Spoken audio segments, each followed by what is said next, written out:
Upon further inspection, a mechanical integrity podcast goes beyond the data and dives into the people, challenges, and stories behind reliability and inspection. Whether you're in the field or in the office, this podcast is for you because mechanical integrity isn't about assets, it's about the people who keep them running. This is episode 6. It all starts with the standards. And today we are speaking with Andri Orphanides, who's the director of the individual certification programs at API.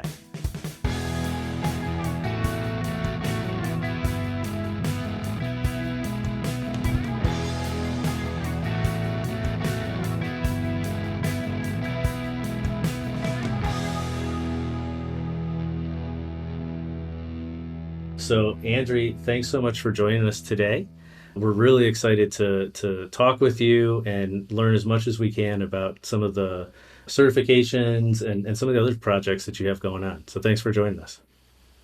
Thank you for both for having me, Greg, Branden. I mean, I'm excited to be here and have this discussion with you guys. I was a little concerned with the questionnaire you guys sent me, like what were you actually going to ask me, but I'm excited to see where we're going to go with this. How did you even get into this? I mean, you've been with API for 14 years. How did you even, did you just hire into the certification program? Did you develop into it? How did that even happen? By luck, sheer luck, actually, because I kind of was in the policy world prior to coming to API. I worked a lot in international relations.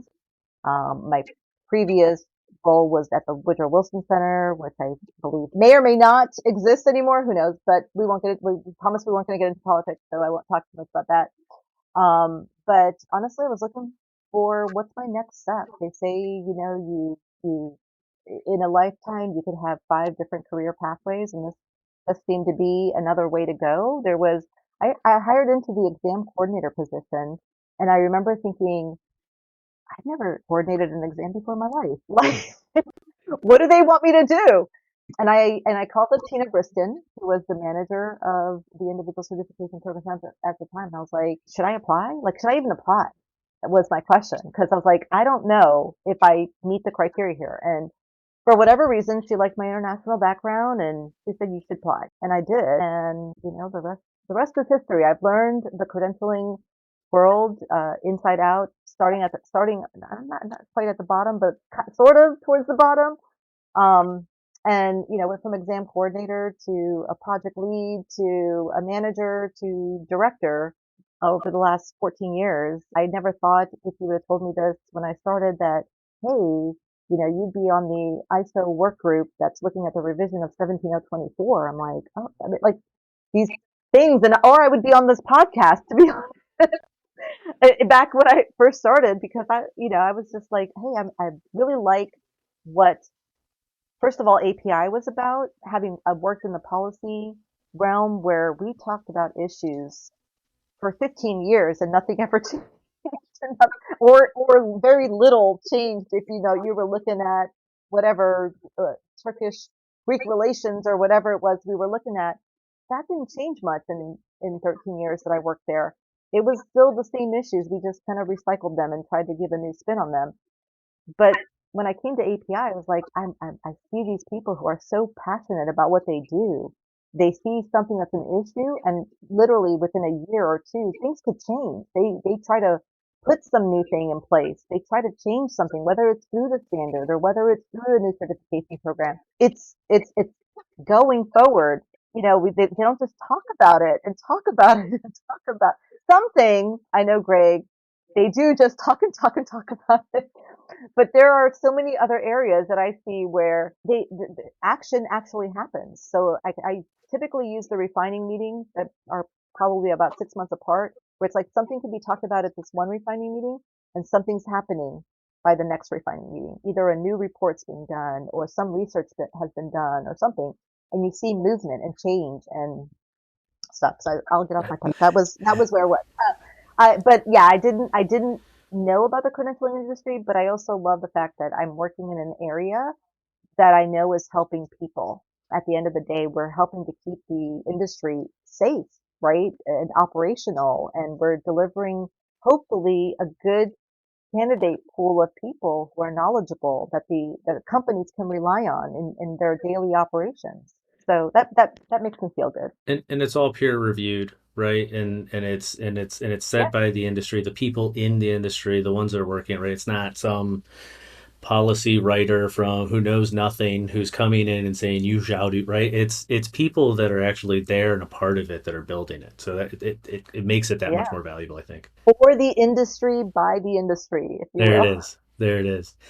You talked about how you came in and you kind of just had to figure it out, and were you good at that? Was it difficult? Do you like that type of having to just take it and do your own thing?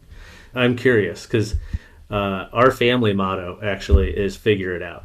So my daughter will come to me and say, "How do I do this?" And I go, "Figure it out. You got to try. You have to at least try first before I just give you the answer." And so I feel that that's the way that we operate. And so I resonate with coming in, taking a new job, not really knowing if it's a fit, and then just trying to work through it. Did you like going through that experience? I'm going to guess it was probably difficult. It was difficult. I've had so much fun along the way. I feel like it's almost hasn't been work. Someone really smart and probably rich said, if you love what you do, you never really work a day in your life, right? But I mean, sure, there's always office politics. There's always all this, no matter where you are, right? And there were challenges along the way. Like I didn't know how to develop a portal where people were going to come and do an application and what have you, but I was thrown into it and I figured out how to work in an agile environment and what the developers needed. And I worked with, and I asked questions and I tried to teach myself a little bit. API did help a little bit. After a while, they were like, "Oh, you guys, maybe we should offer you guys some training on how to do this," which was great.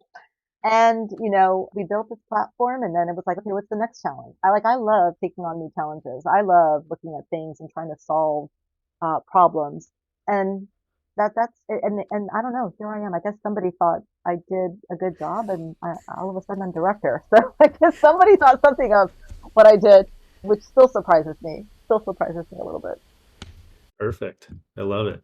How do you delineate the difference between the senior and the junior from a certification standpoint? Well, I guess the only thing I wanted to add to that was I have had times where I've had inspectors tell me, like when in talking with them, I forget if it was an interview or if I was just talking with the guy, and he goes, "I have the lowest number in the state of whatever." He goes, "I am the first 510 in the state. You can go look it up. I have the lowest number."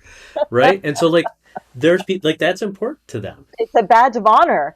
I first started at API. I remember like someone coming in with the 3-digit or the 2-digit numbers because our certifications, with inception, they who by somebody's mastermind decided that okay, your 510 is going to start with like 001, and 570 is also going to start at 001, and 653 when it came on board, and 580, every one of them had a 001.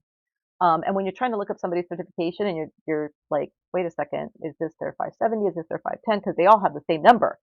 And do they belong to the same person? Because somebody could have gotten 001 and 510, but have, something else in 570. So they weren't in sequential order. They were just by program and then in sequential order, all starting at the same point. And somewhere in 2013, I think we were like, this doesn't make any sense because we have so many overlapping and we have so many programs now. So what we did was we structure, if you had the lower numbers, that's great. But if you didn't, then we just started doing in sequential order. So it didn't matter. That cohort of 510s that came in, they got the next set of numbers. That cohort of 570s that came in, they got the next set of numbers. I'm amazed at the fact that when I started at API, we had 5-digit cert numbers, and we're now doing 7 and 8-digit cert numbers. Wow. So the program's grown. Yeah, the program has grown quite a bit. Wow. And that's where I can also look at when I get, I'm just going to throw out a number. I don't know whose this is. So if somebody's going to go look it up, I don't know whose this number this is. But like when I see something that says like 075, I'm like, oh wow, they've been around for a while. Like they are part of the original group of people. But when I look at, I'm like 76854, I'm like, oh, okay, this is an older certification. It's got 6, 7 digits.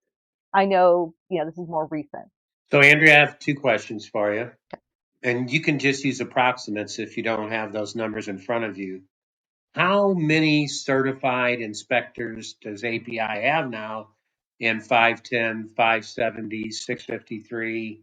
And then if you can speak to those other ones, the 580, the and the other, the 571, which is damage mechanisms, and the other areas. Can you quote approximately how many people are active right now in their certifications? I can actually. I love to go when people ask me questions like this. I get to do my little, hey, we've got over 43,000 certified individuals in 131 countries, holding over 76 of our certifications. And yes, I can actually tell you that in 510 we have 21,437 of them. In 570 we have 19,437 of them. But if anyone's interested in those numbers and really looking at each and every program, twice a year I do this statistical report, usually for the refining meeting. Everybody's familiar with the refining meeting. I present things there, and I have a statistical report, which then gets set on the API.org website, ICP section. So anyone can go in at any time to look under ICP and under statistics, and they can find a report there, and you can know exactly, or at least update it every 6 months. That's awesome, Andrew. Does API still make that information available? I haven't looked at it in a few years, but I remember I could go on there and there'd be a CVX file, which you could easily download to Excel, right?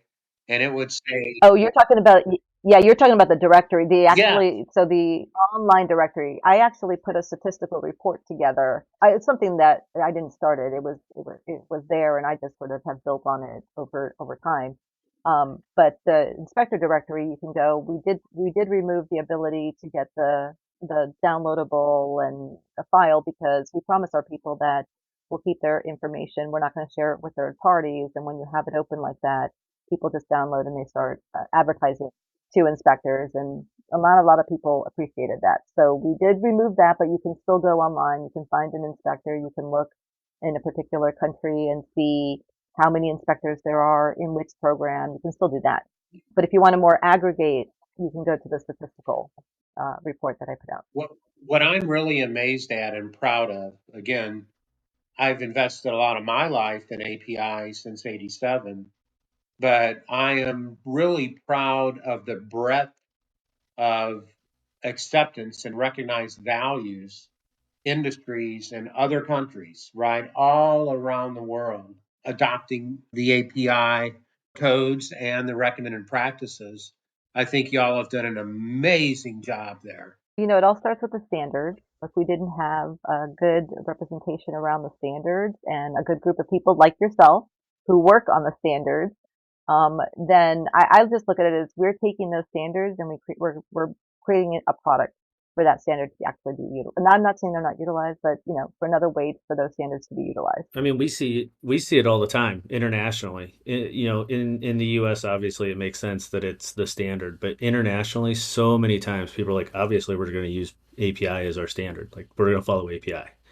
So that's I think that's really cool to know that that's how other people value the technical side of everything. Yeah, and API, and not that I'm going to talk about standards because that's not really my realm, but I do work a lot, very, very closely with them. So we've started a global standard strategy. We do look and see ways in which we can work with other countries so that the standards can be adopted. So again, the standards would be there, and it's not different no matter what country you're in. I mean, this is for the oil and gas industry, right? And so I know we're missing the international API part of API, but these are standards that are recognized and adopted worldwide. And so we try to go and create those partnerships in different countries so that your pipe that's going to be developed in the United States or manufactured in the United States is going to be the same thing if you were getting it from, South Korea. It's not going to be square. It's going to be round. It's going to be a certain length, size, height, whatever.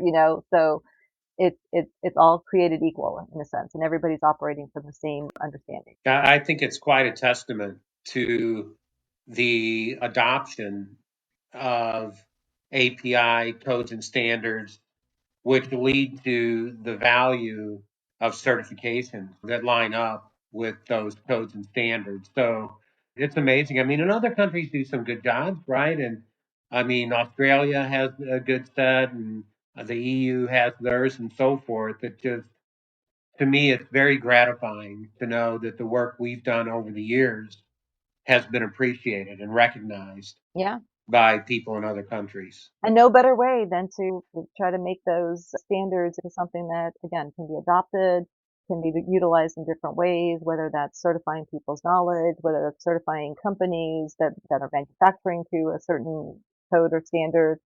There's all different ways in which you can make that even more useful, right? For all the hard work that goes into it. Yeah, and it's an ongoing continuous improvement process, right? I mean, API never stops working on improving the documents and improving the ICP program, the inspector certification program.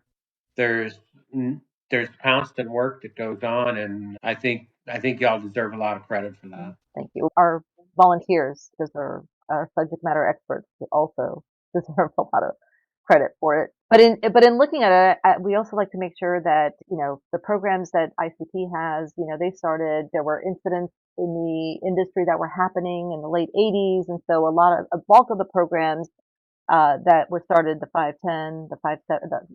I always say the numbers, and I forget some people may not really take the number and understand what that is. But so API 510 for our pressure vessel, API 570 for our piping inspector, or API 653 for the above ground storage tank. And then, we broke off into what we called the specialized, the supplemental, and we tried to grow from there as well. A bulk of the programs are in the downstream because that's where ICP, kind of the inception of it, came from, and it grew up in downstream. But over the years, at least since I've been, again, at API, when I came in, there were 11 programs, and now we're at 21, soon to be 23 next year when we launch our bolted flange joint programs for the inspector and the assembler. So we've grown quite a bit. We've started branching out into other areas. There's, folks have come to us from midstream and said, pipeline operators that were like, hey, we need something that will standardize the knowledge and some kind of a credential for those who are building the pipelines for new pipeline construction. And so we put out 1169 for new pipeline construction inspectors. And then from that followed, well, as you're building pipelines, obviously there's new facilities that go in there too. So then 1184 followed with the new facility construction. And we had 936 for refractory personnel for so long, and the refractory group came to us and said, we really need a good way to do the refractory inspector. Each one of these I look at is like, not only are we creating another certification program, but we're also offering an opportunity for career advancement too. So like the refractory is a really good example, right? If you've had your 936 for however long and you've been a refractory personnel, well, now we've introduced 982. So if you ever wanted to take that career to the next level and become an inspector, there's a pathway there for you. When we created the 1169, I remember with the group that came together to scope it out, they were very interested in making sure that there were different pathways that people could come in to initially get certified. So if you go look at the requirements for 1169, it's not just, if you have a high school degree, it's like you can come in having done pipeline construction. You can come in from heavy industry. You can come in from doing other oil and gas related things. If you've done it for so many years and you've got, some of them have, you also need this other cert or what have you, but there's like 5 different pathways for somebody to come in. Somebody who's been working other heavy industry and says, hey, who's that guy with the hard hat and the clipboard? I want to be that guy. So there's a pathway for you to get there and build your career and advance yourself. You know what I think would help, Andri? I bet you can do this off the top of your head. Would you mind listing off the various different certifications that API now offers? All 23 of them? Well, there's 21, and we're so let's see if I can do this from memory. 510 for pressure vessel, 570 for piping inspector, 653 for above ground storage tank, 1169 new pipeline construction, 1180 new facility consent, 933 for refractory inspect, 577. 580, everybody knows 580, right? RBI. I know I stopped listing out the, and then we have our practical exams. We've got 5 different programs there, cuties, as we like to call them. our lung steam pipeline program there, our thickness measurement program there. What am I up to now, Branden? I saw you counting. I started trying to find the list so that I could make sure that if you missed any. Yeah, yeah. And just so our listeners understand, some of these are qualification demonstration testing programs. Yeah, those are the practical exams. Yeah. And then the two new ones. I don't know if I mentioned all of them. Our source inspector. How could I forget our source inspector? We have our source inspector for fixed equipment, for rotating equipment, for electrical equipment. We have our certified auditors program for Q1 and Q2 if you're an upstream. And then I think did I get to 21 yet? Okay. Did you say long steam pipeline? I did under the practical exams. Yeah, and then now we're building our bolted flange joints for the inspector and assembler, so that'll bring us up to 23 in early 2026. We are hoping to launch the inspector program towards the end of this year. The first exam we're looking at August, and then for Q1 of 2026 we're looking to do the assembler. So, and then there are other things we're working on too. One of the things that I noticed over the last year and a half is that our industry has probably gotten a little bit warmer to the new technologies that exist out there, to help with predictive maintenance. And so there's a lot of digital twinning going on, a lot of 3D modeling going on. And they're trying to see how they can take all of this data that exists and be able to analyze it to help in sort of turnaround times and maintenance schedules and things like that. And so we put a task group together at what I like to call my next gen initiative. This is sort of like really an initiative that is near and dear to my heart because a year and a half, I went to my supervisor at the time and I said, you know what, there's all this technology that's coming into the industry. Like, doesn't anyone need credentials around it? It's sort of just happening and these job roles are emerging and we've always done we've always thought about, like inspector type things, but there's all these other areas. And we also see where, with the new generation, the Gen Zs, we don't see a lot of them interested in your 510. I can talk about that a little bit separately, but there's all these other areas where we can entice these people with their STEM related degrees in engineering, in math, in science, and bring them over to oil and gas. And so she said, love the idea, go for it. So I put a task group together. We've been studying this over the last year or so. As a matter of fact, Inspectioneering helped us put out our survey last year that kind of cast the net wide of, what are people seeing? And we were able to take that, aggregate it, work with the work group, and we had an idea session back in January, probably going to do a couple more of those idea sessions so we could build out a roadmap of what are the next generation, if you will, of certifications that we should be looking at and job roles that are emerging that might need some kind of credentialing. And how do we socialize that? We have to go to the right places to socialize that because just because we say this role exists doesn't mean the industry wants or needs somebody certified in it. So we have a whole way in which we go and onboard any new program as well. So we're still going to follow that and make sure that they're industry backed like every of our certification programs. That was a lot. I'm sorry. I went off on my own. No, that's okay. That's okay. Branden, you may not know this, and Andri, you may or may not know this, but back when API started down this road, some very pivotal times, right? It was probably around the time that a gentleman by the name of John Reynolds was the 510 chair.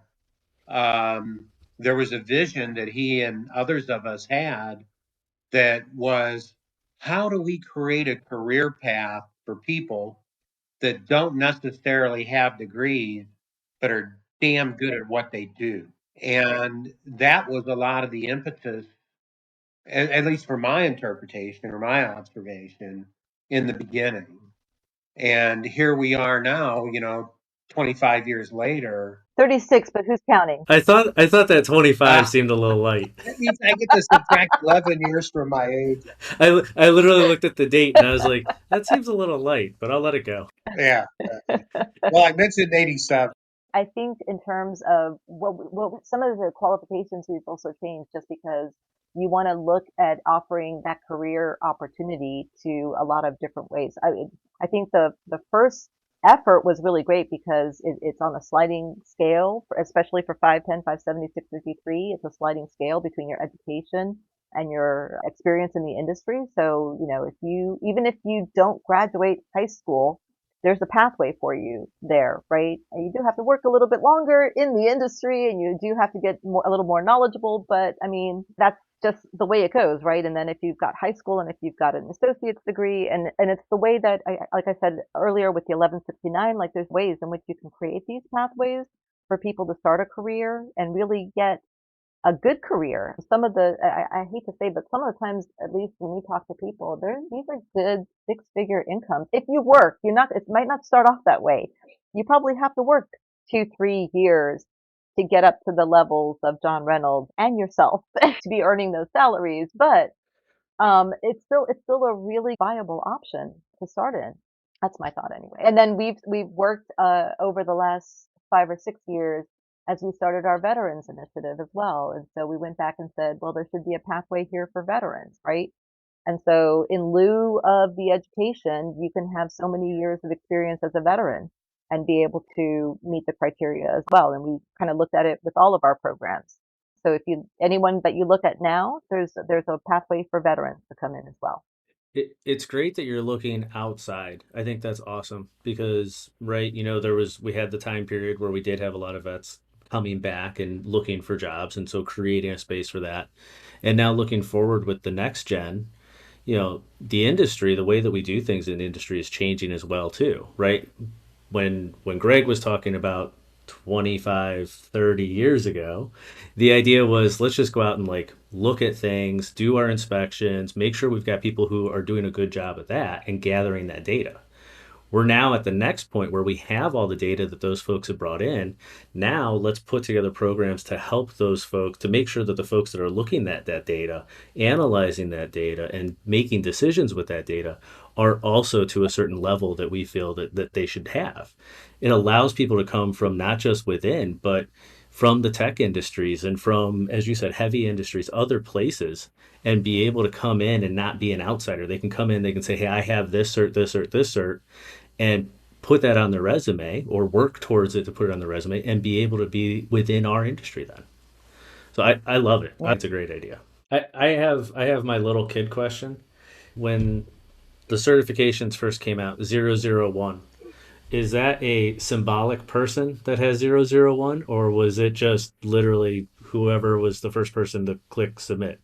I want to say it was so symbolic. It was the first person who finished in the quickest time. No, I don't know. It literally was, here's this cohort of people, and whoever that lucky person at the top was that got 001, that's what they got. And the person behind them got 002, and the person behind them got 003. And it's funny, to this day, there are people who are like, hey, I want you to check and see, like, I have certain number, I'm not going to say the name of this person. They always come to me and they're like, I have cert number 10. Can you check and see if cert 1 through 9 are still active? Because that would make me like who's still the most active. And I can do that. Please don't have everyone start calling me now and checking to see if anyone below them is or isn't still active. But I mean, it's like I said, it's a pride of honor, like to say I have like number 765 or number 134, whatever. People are very proud of that. They should be. They really should be. I mean, like I said, the story I said earlier, where they have the lowest number in the state, right? Like they're telling if they're telling me that, they're telling everybody that. They are very proud of it. Very proud. So now I will say, not just because I want people to recertify, but if you let your cert lapse, we can't guarantee that you're going to get that number again. So if that's very important to you, then make sure you stay on top of recertification, because I can't guarantee if you're going to get that next. We're at 7 and 8 digits now, so if you let your cert lapse, you're going to come in at what that next sequential number is. Do they get backfilled? Do numbers get backfilled then, or does it just keep going in sequential order? They don't get backfilled, but it just gets retired. It's just a retired number then. Yeah. Okay. So if you want to hold on to that, make sure you meet your recertifications. Once you lose it, it's gone. Got it. Now, with using the term retired number, now I'm thinking of like the Yankees with or like the Chiefs or the different sports teams with their retired numbers and making a shrine of the whole thing. And I thought at one point, we go back through our database and see, start to find these people with that, those lower numbers and see if they're still active. And if they are, can we talk to them, interview them You and see, should. like, what are you doing? How has life worked out for you by having your cert? I remember we were working with the refractory group to build the refractory inspector program. One of the guys that was working with us, who's now in the committee, he's like, yeah, my dad has like whatever number, like really low. I think it's like 2 or 3 or whatever. He's working for me in the in the shop now, and I was like, oh, that's kind of cool, actually. At least he's still active, Yeah. right? Yeah. Now I really want you to go and start. I'm gonna like be pinging you and be like, hey, so 1 through 9, they still around? How do we find them? They Yeah, still let's get them on. Let's get them on the show. Let's get them on here. Talk to them. Yeah, Um, right. well, Andrew, thanks so much for taking some time to talk with us. No I've problem. learned a ton. I've learned an absolute ton. So thank you for taking your time. Yeah, no, thank you for giving me this opportunity. It's been really great and fun. It was fun. That's the important part. Thanks, Andrew. All right. Well, thank you so much. We'll talk to you soon. Thank you for joining us for part 1 of our interview with Andri Orphanides, the Director of ICP at API. Make sure you listen to part 2, an Education Task Force. This episode was co-created by Inspectioneering and Core Solutions. Our producers are Nick Schmoyer, Jocelyn Christie, and Jeremiah Wood. This podcast is for informational purposes only and does not constitute legal or professional advice. Listeners should seek their own qualified advisors for guidance. If you enjoyed this episode, please join us next time wherever you listen to your podcast. Until then, stay safe and stay informed.